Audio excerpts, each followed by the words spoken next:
Maligayang araw sa ating lahat at welcome back na naman dito sa aking munting channel. Panibagong araw, panibagong video na naman tayo. Sa araw na ito ay may ituturo ako sa inyo na simpleng gabay at simpleng pamamaraan. At kung baguhan ka sa channel na ito, ay huwag kalimutang mag-subscribe at i-click ang notification bell para lagi kayong updated sa mga bago kong videos na i-upload. Binaliwala ka ba sa taong mahal mo at gusto mo ba siyang mapapasayo habang buhay? Gawin mo ito sa kanya. Ang kailangan mo dito, buo ang iyong paniniwala, walang ibang iniisip at pagdududa. Kailangan mo lang ng papel, panulat, larawan niya. Isulat mo sa papel ang pangalan niya at apelyido. At sa baba ng pangalan niya, isulat mo ito. Pagkakaisipan mo ako sa lahat ng oras, Marichi Dinal Ziki.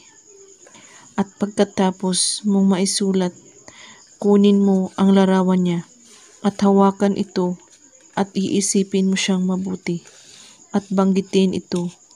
Pangalan niya, pagkakaisipin mo ako sa lahat ng oras, Marichi Dinal Ziki.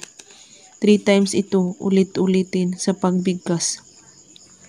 At pagkatapos, sunugin mo ang larawan niya at ang abo nito ilagay ito sa iyong papel na sinulatan at itupi ito hanggat ito ay mabalot ang abo sa papel. Hawakan sa iyong dalawang kamay ang papel at sambitin mo ito. Nais kong tulungan mo ako. Tutuparin mo ang hiling ko at magpapasalamat ako.